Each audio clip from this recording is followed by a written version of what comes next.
થી ઊંચું સિદ્ધાર્થ ધોળકિયા થોડી જ વારમાં પ્રધાનમંત્રી મોદી કરશે જાહેરાત 1 લાખ કરોડની ધિરાણ સુવિધાની શરૂઆત કરશે ખેડૂતોના ખાતામાં પૈસા ટ્રાન્સફર થશે 8.5 કરોડ ખેડૂતોને મળશે લાભ 17,000 કરોડ રૂપિયા ટ્રાન્સફર થશે કોવિડ મહામારીમાં ખેડૂતોને થશે મદદરૂપ પ્રધાનમંત્રી નરેન્દ્ર મોદી વિડિયો કોન્ફરન્સિંગ દ્વારા સંબોધન કરશે ટ્વિટર પર ટ્વીટ કરીને તેમણે ખેડૂત ભાઈઓ બહેનો શુભકામના પાઠવી હતી આ કોન્ફરન્સિંગ દ્વારા તેઓ એગ્રીકલ્ચર ઇન્ફ્રાસ્ટ્રક્ચર ફંડ અંતર્ગત 1 લાખ કરોડ રૂપિયાની ધિરાણ સુવિધાની શરૂઆત કરશે તેમણે કહ્યું કે આ કાર્યક્રમમાં હું પીએમ કિસાન યોજના અંતર્ગત સહાયતા રકમના છઠ્ઠા હપ્તાની ચૂકવણીની શરૂઆત કરાવીશ 8.5 કરોડ ખેડૂતોના ખાતામાં 17,000 કરોડ ટ્રાન્સફર કરાશે કોવિડ-19 મહામારી દરમિયાન આ યોજના ખેડૂતોને મદદરૂપ સાબિત થશે તો સાથે જ 1 લાખ કરોડની ધિરાણ યોજનાની પણ વાત કરવામાં આવી છે પ્રધાનમંત્રી નરેન્દ્ર મોદી દ્વારા ટૂંક સમયની અંદર જ તેઓ સંબોધન કરશે દેશના તમામ ખેડૂતોને ખેડૂત ભાઈ બહેનોને વાત કરતા તેઓએ કહ્યું છે કે જે હપ્તો ટ્રાન્સફર કરવાની વાત હતી તેઓ મારા નિયમ પ્રમાણે ચાલી રહ્યો છું ને તે પણ હું ટ્રાન્સફર કરાવીશ પરંતુ સૌથી મોટી જાહેરાત 1 લાખ કરોડના ધિરાણને લઈને છે કે જે કરવામાં આવશે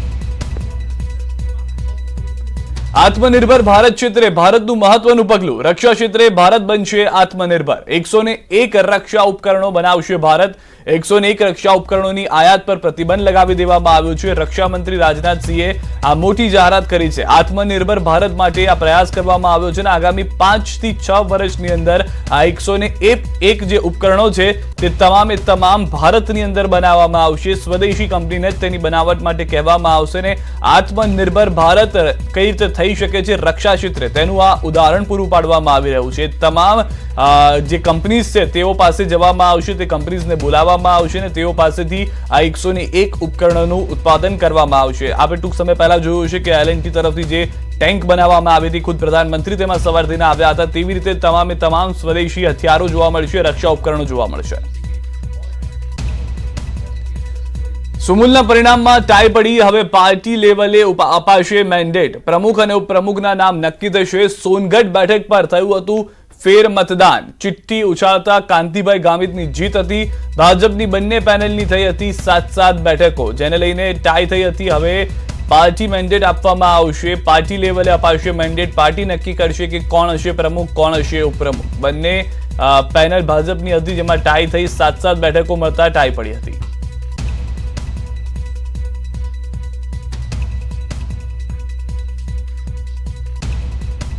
ન્યૂઝ 18 સંવાદદાતા પ્રજ્ઞેશ વ્યાસ સમય જોડાઈ ગયા છે પ્રજ્ઞેશ પ્રમુખ ઉપપ્રમુખની ચૂંટણીમાં ટાઈ પડી છે શું અપડેટ મળી રહ્યું છે મેન્ડેટને લઈને જી બિલકુલ હવે જે પ્રોસેસ છે તે આખી કલેક્ટર લેવલ પર કરવામાં આવશે સૌથી પહેલા આ જે ટાઈ પડી છે પ્રમુખ ઉપપ્રમુખની નિર્ણય બાબત તેમજ જે પેનલો બાબતે તેમાં કલેક્ટર હવે બોર્ડ ઓફ ડાયરેક્ટર્સની એક બેઠક બોલાવશે એ બોર્ડ ઓફ ડાયરેક્ટરની બેઠકમાં પાર્ટી લેવલે ભાજપ પ્રદેશ લેવલે જે મેન્ડેટ આપવામાં આવશે તે મેન્ડેટ ખોલવામાં આવશે આભાર પ્રજ્ઞેશ સમગ્ર માહિતી બદલ વધુ અપડેટ્સ પર લેતા રહીશું પ્રધાનમંત્રી નરેન્દ્ર મોદી હાલમાં કૃષિ ક્ષેત્રે જે જાહેરાત કરવાના છે તેને લઈને સંબોધન કર્યું છે केंद्रीय कृषि एवं कल्याण मंत्री राशि ट्रांसफर करने तथा एग्रीकल्चर इंफ्रास्ट्रक्चर फंड के तहत फाइनेंसिंग फैसिलिटी का शुभारंभ करने हेतु आयोजित है इस अवसर पर श्री नरेंद्र सिंह तोमर केंद्रीय कृषि एवं कल्याण मंत्री से स्वागत उद्बोधन के लिए अनुरोध करते हैं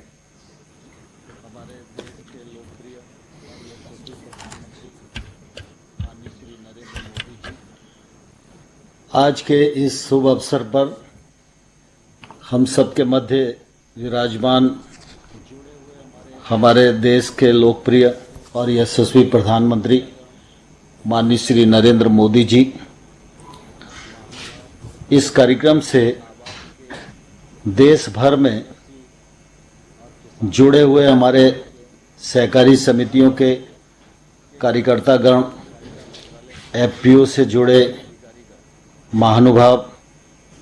नाबार्ड के कृषि और किसान कल्याण मंत्रालय के और राज्य के कृषि और सहकारिता मंत्रालय के सभी अधिकारीगण हम सब बहुत आभारी हैं माननीय प्रधानमंत्री जी के कि जब भी गांव गरीब और किसान का विषय आता है तो प्रधानमंत्री जी उदारता पूर्वक अपनी योजनाओं में भी उनको प्राथमिकता देते हैं और जब उनसे रूबरू होने का वक्त आता है तब भी उदारतापूर्वक समय देकर हमेशा किसानों के बीच में उपस्थित रहने के लिए हमको अनुमति प्रदान करते हैं। उसी तारतम्य में आज फिर एक बार कृषि से जुड़े सभी किसान भाइयों और बहनों के बीच माननीय प्रधानमंत्री जी हैं। मैं मंत्रालय की ओर से और कृषि और सहकारिता से जुड़े हजार लोगों की ओर से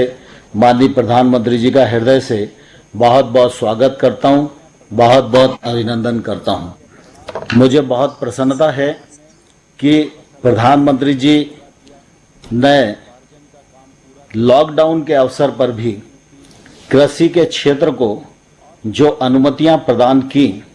उसी का यह परिणाम है कि किसान ने फसल कटाई का काम पूरा किया, उपार्जन का काम पूरा किया, ग्रीष्म ऋतु की बुआई अधिक की और खरीफ के क्षेत्र में भी ठीक प्रकार से आज काम चल रहा है और गत वर्ष की तुलना में बुआई ज़्यादा है। माननीय प्रधानमंत्री जी, आपका हमेशा यह फोकस रहा है कि कृषि जितनी मजबूत होगी देश उतना मजबूत होगा और इसलिए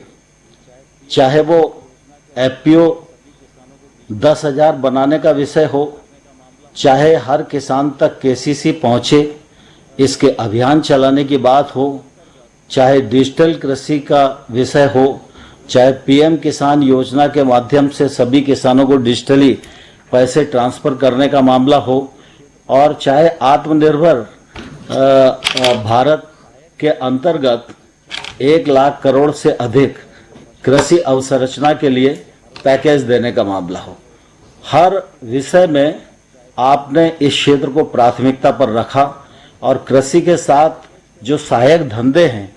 चाहे वो पशुपालन हो, चाहे वो मछली पालन हो, चाहे वो हर्बल खेती हो, चाहे वो मधुमक्खी पालन हो, चाहे फूड प्रोसेसिंग के लिए 10,000 करोड़ रुपए का सवाल हो, इस पैकेज के अंतर्गत कृषि के क्षेत्र में जो गैप्स बहुत लंबे समय से महसूस किए जा रहे थे, उनको पूरा करने के लिए यह एक बड़ी मदद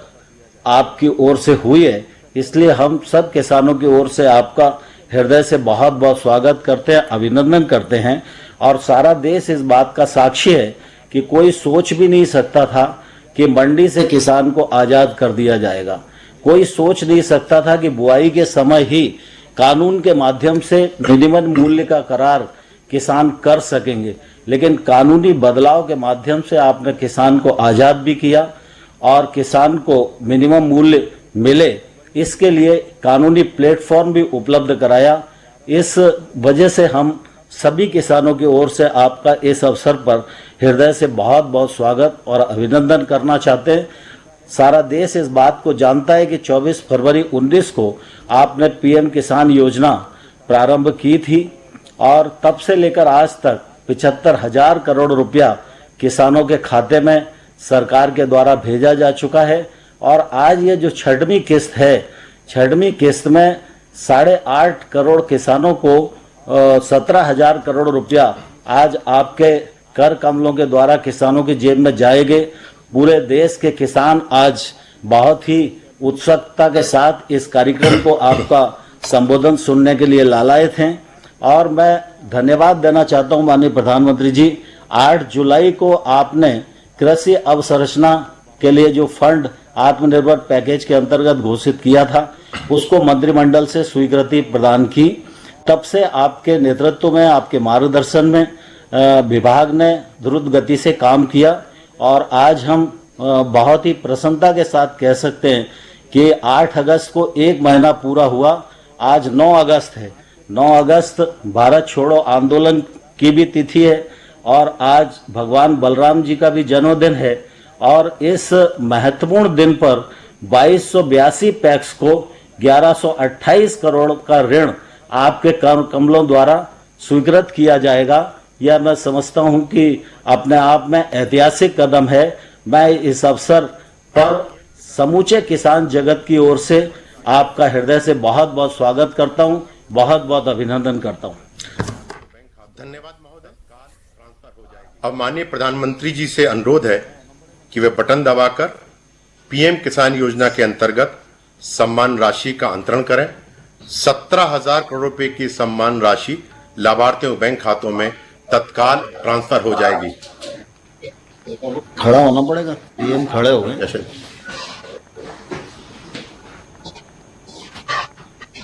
बटन दबा।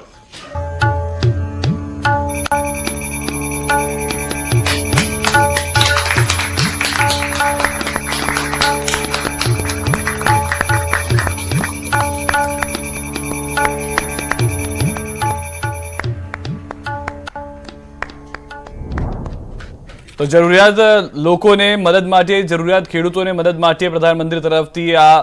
બટન દબાવી અને નાણાં ટ્રાન્સફર કરવામાં આવ્યા છે।